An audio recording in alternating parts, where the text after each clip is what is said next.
मनुष्य योनि का भोग। एक दरिद्र ब्राह्मण यात्रा करते करते किसी नगर से गुजर रहा था। बड़े बड़े महल एवं अट्टालिकाओं को देखकर ब्राह्मण भिक्षा मांगने गया, किंतु उस नगर में किसी ने भी उसे 2 मुट्ठी अन्न नहीं दिया। आखिर दोपहर हो गई तो ब्राह्मण दुखी होकर अपने भाग्य को कोसता हुआ जा रहा था। सोच रहा था, कैसा मेरा दुर्भाग्य है, इतने बड़े नगर में मुझे खाने के लिए 2 मुट्ठी अन्न तक नहीं मिला, रोटी बनाकर खाने के लिए 2 मुट्ठी आटा तक नहीं मिला। इतने में एक सिद्ध संत की निगाह उस ब्राह्मण पर पड़ी। उन्होंने ब्राह्मण की बड़बड़ाहट सुन ली। वे बड़े पहुंचे हुए संत थे। उन्होंने कहा, हे दरिद्र ब्राह्मण, तुम मनुष्य से भिक्षा मांगो, पशु क्या जाने भिक्षा देना। यह सुनकर ब्राह्मण दंग रह गया और कहने लगा, हे महात्मन, आप क्या कह रहे हैं? बड़ी बड़ी अट्टालिकाओं में रहने वाले मनुष्यों से ही मैंने भिक्षा मांगी है। महात्मा बोले, नहीं ब्राह्मण, मनुष्य शरीर में दिखने वाले वे लोग भीतर से मनुष्य नहीं है, अभी भी वे पिछले जन्म के हिसाब से ही जी रहे हैं। कोई शेर की योनि से आया है तो कोई कुत्ते की योनि से आया है, कोई हिरण की योनि से आया है तो कोई गाय या भैंस की योनि से आया है। उनकी आकृति मानव शरीर की जरूर है, किंतु अभी तक उनमें मनुष्यत्व निखरा नहीं है, और जब तक मनुष्यत्व नहीं निखरता तब तक दूसरे मनुष्य की पीड़ा का पता नहीं चलता।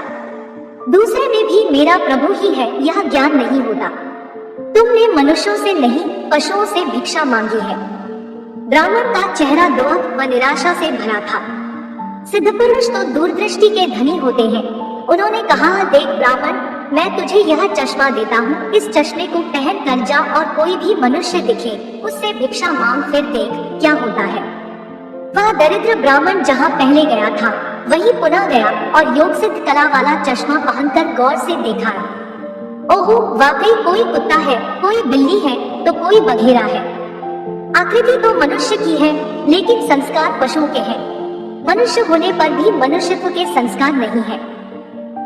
घूमते घूमते वह ब्राह्मण थोड़ा सा आगे गया तो देखा कि एक मोची जूते सिल रहा है। ब्राह्मण ने उसे गौर से देखा तो उसमें मनुष्यत्व का निखार पाया। ब्राह्मण ने उसके पास जाकर कहा, भाई तेरा धंधा तो बहुत हल्का है और मैं हूँ ब्राह्मण, रीति रिवाज एवं कर्मकांड को बड़ी चुस्ती से पालता हूँ। मुझे बड़ी भूख लगी है, इसीलिए मैं तुझसे मांगता हूँ, क्योंकि मुझे तुझमें मनुष्यत्व दिखा है।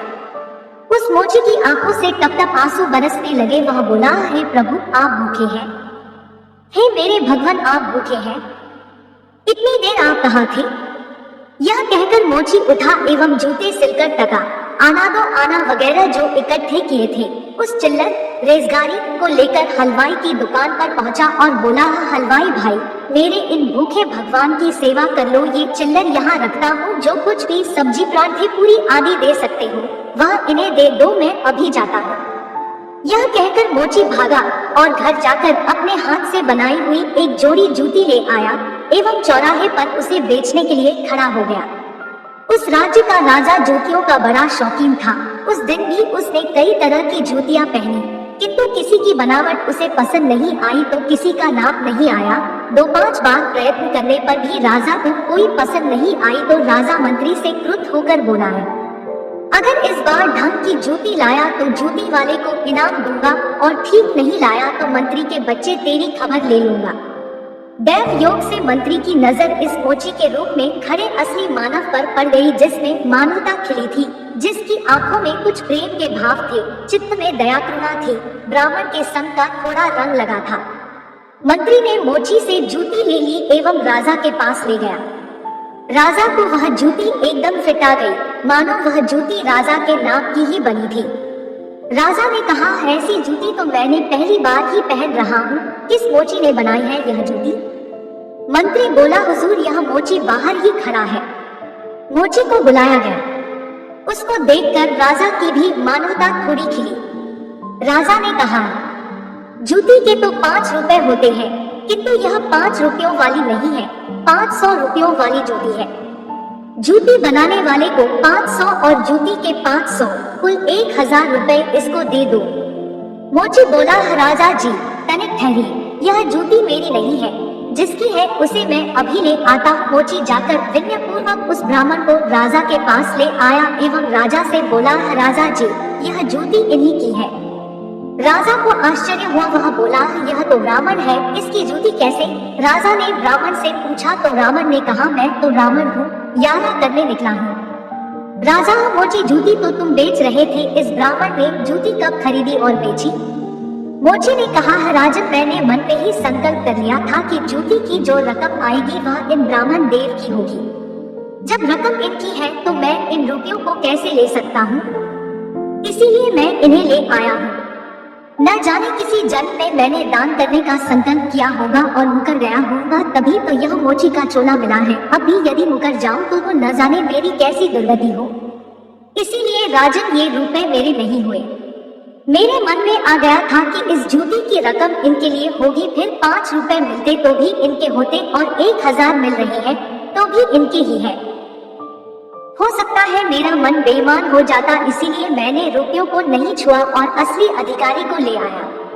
राजा ने आश्चर्यचकित होकर ब्राह्मण से पूछा, ब्राह्मण, मोची से तुम्हारा परिचय कैसे हुआ?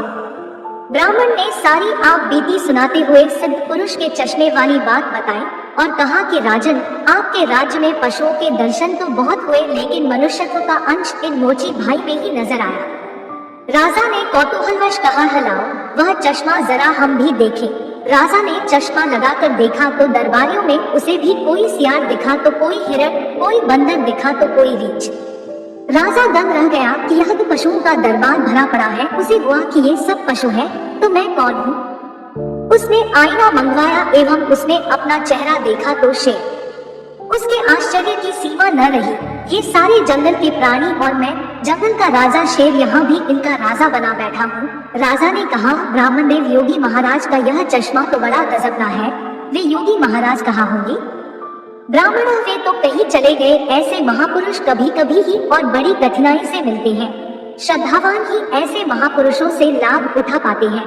बाकी तो जो मनुष्य के चोले में पशु के समान है, वे महापुरुष के निकट रहकर भी अपनी पशुता नहीं छोड़ पाते। ब्राह्मण ने आगे कहा, राजन, अब तो बिना चश्मे के भी मनुष्यत्व को परखा जा सकता है। व्यक्ति के व्यवहार को देखकर ही पता चल सकता है कि वह किस योनि से आया है। एक मेहनत करे और दूसरा उस पर हक जताए तो समझ लो कि वह सर्प योनि से आया है, क्योंकि बिल खोदने की मेहनत तो चूहा करता है, लेकिन सर्प उसको मारकर बल पर अपना अधिकार जमा बैठता है। अब इस चश्मे के बिना भी विवेक का चश्मा काम कर सकता है। और दूसरे को देखें, उसकी अपेक्षा स्वयं को ही देखें कि हम सर्प योनि से आए हैं कि शेर की योनि से आए हैं, या सचमुच में हमें मनुष्यता खिली है। यदि पशुता बाकी है तो वह भी मनुष्यता में बदल सकती है। कैसे? गोस्वामी तुलसीदास जी ने कहा है, बिगड़ी जन्म अनेक की, सुधरे अब और आजू। तुलसी होई राम को, राम भजी तजी कुसमाजो। कुसंस्कारों को छोड़ दे, बस अपने कुसंस्कार आप निकालेंगे तो ही निकलेंगे। अपने भीतर छिपे हुए पशुत्व को आप निकालेंगे तो ही निकलेगा। यह भी तब संभव होगा जब आप अपने समय की कीमत समझेंगे। मनुष्यत्व आए तो एक एक पल को सार्थक किए बिना आप चुप नहीं बैठेंगे। पशु अपना समय ऐसे ही गंवाता है। पशुत्व के संस्कार पड़े रहेंगे तो आपका समय बिगड़ेगा। आत्म पशुत्व के संस्कारों को आप बाहर निकालिए एवं मनुष्यत्व के संस्कारों को उभारिए। फिर सिद्ध पुरुष का चश्मा नहीं वरन अपने विवेक का चश्मा ही कार्य करेगा। और इस विवेक के चश्मे को पाने की युक्ति मिलती है हरि नाम संकीर्तन, यानी सत्य का संग व सत्संग से। तो हे आत्मजनों, मानवता से जो पूर्ण हो वही मनुष्य कहलाता है। बिन मानवता के मानव भी पशुतुल्य रह जाता है। इसलिए आप जो भी कमा रहे उसमें से कम 2% दान करते रहे, जो सेवा आपको सही लगे उसमें। जय जय श्री राधे।